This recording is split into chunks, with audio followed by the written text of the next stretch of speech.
What's up, YouTube world? It's day 12 of Nofap NoPMO. It is going pretty good actually.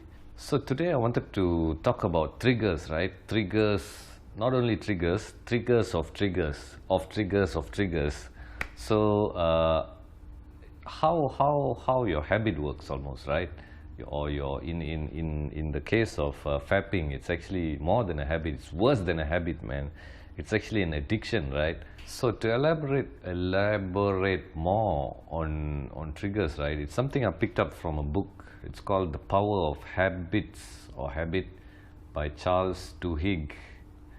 So what he says is there's three sections to a particular habit, right? Or even in the case of addictions, you can use it, right?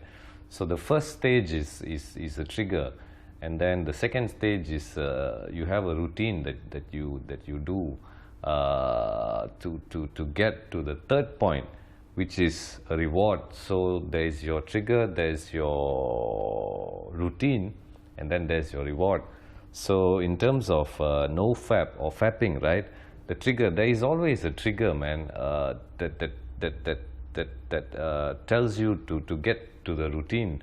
The routine is obviously watching videos after videos, arousing videos, porn, just getting the dopamine spikes, right?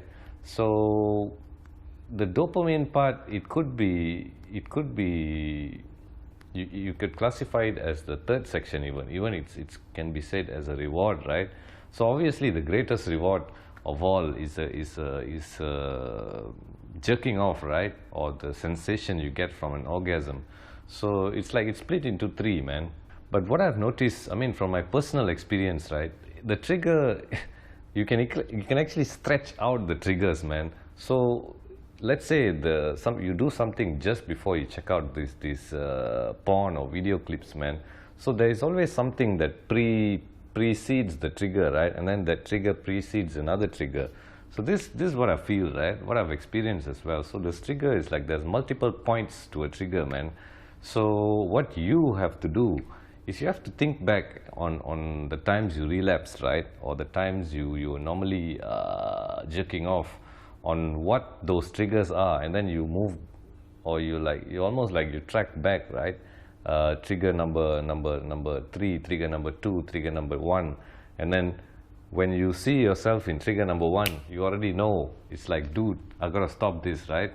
So for me, what I've noticed personally, right, is the first trigger for me is actually, or you can not to say it's a trigger, it's just a scenario, right? It's normally that I'm just bored in the room, right? And then I'll go and sit down on my couch, and then slowly I'll go to Facebook, just browsing, whatever, man. I'll just like, it goes into like, it's sort of like when I'm in Facebook, right?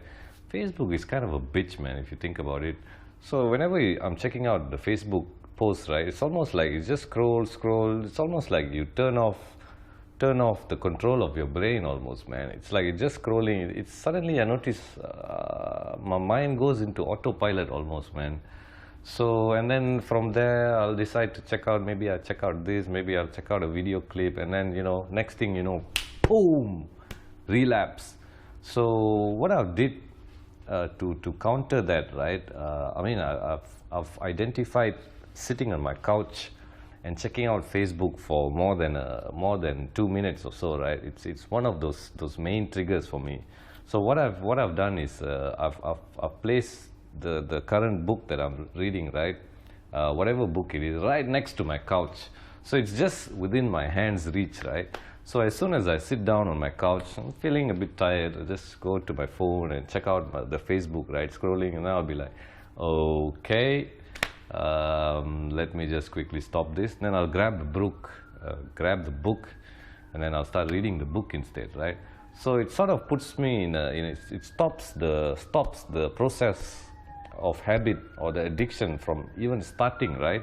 Another interesting thing I wanted to share from the same book, right? I actually haven't finished reading the book, but this is something he shares, right? It's like these three things, right? You have a trigger, you have a routine that you perform, and then you have your reward at the end of the routine. So what it does is like for in terms of no fab, let's say, right? Say you already reached the trigger number 1, and then you've reached the second trigger. It's like closing into the next, and then next the routine, and then so on. So if you start doing those few triggers, right, 1 or 2 triggers, and then your body is already gearing up to receiving the reward. It's like it's hyped up almost, right? It's like I'm ready for the reward almost.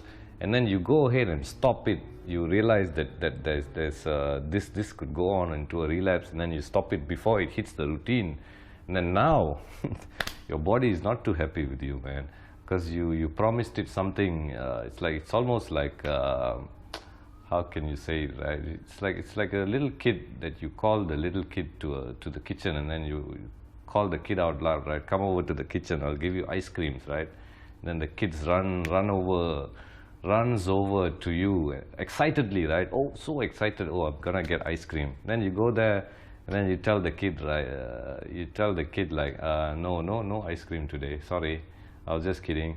And then you can imagine how the kid will react, right? It's quite similar to how your physical body will react, man, when you do your triggers, and when you start off with your trigger, but you stop it in the midway point almost, right, without giving it the reward, and then your body is not too happy about it, man. It goes into like anxiety mode. And anyways, if you're on your NoFap journey, hope this video helped.